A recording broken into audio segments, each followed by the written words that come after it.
Ministry, I'm Brent, this is Jay. What are we playing today, Jay?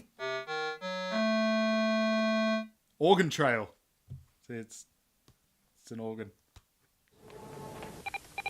The computer has arrived. Under a government scheme, schools all over Britain are introducing microcomputers. Do you remember using an old BBC microcomputer to play video games? Perhaps you remember Granny's Garden, Geordie Racer, and Through the Dragon's Eye? Look bravely through the dragon's eye. Back in those days, when computers made a lot of mechanical clunking and buzzing noises, games were very simple, but it was our imaginations that filled in the gaps where the technology couldn't. Nowadays, the graphics are so good that imagination is not really required, but simple games and old graphics can still be as popular today as they were back then. Let me introduce you to the Oregon Trail. This game was originally released in 1971 as an educational tool for school kids.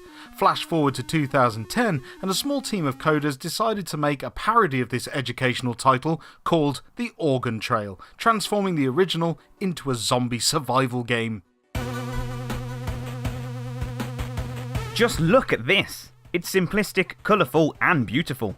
The main objective is to get from one side of America to the other, and along the way you and 4 friends will face the insurmountable odds stacked against you. It's a game about dealing with situations as they arise through random events, trying to get to the next town to restock your dwindling supplies, and doing your best to stay alive and keep your car on the road.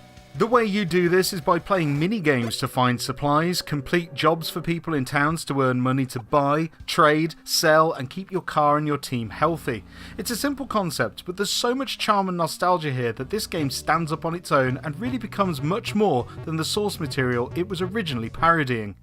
It's a great way to interact with friends and family whilst playing. Discussions about whether or not we should get more food or spend our last dollar on some fuel are commonplace whilst playing. The sounds focus on nostalgic chunky button presses, with a musical score serving to bring a tense atmosphere whilst you're playing late into the night.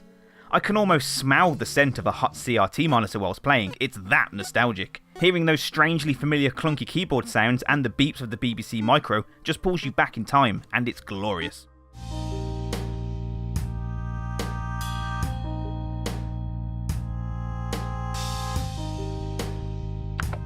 It's a testament to games like this being just as successful as the latest releases, and now for the PlayStation 4 you can own the Complete Edition, which has had many tweaks and upgrades to it, including new vehicles to unlock, new minigames, game modes and challenges that really freshen up the whole experience.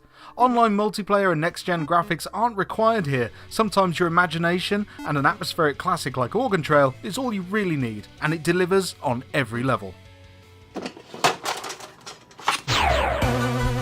Organ Trail.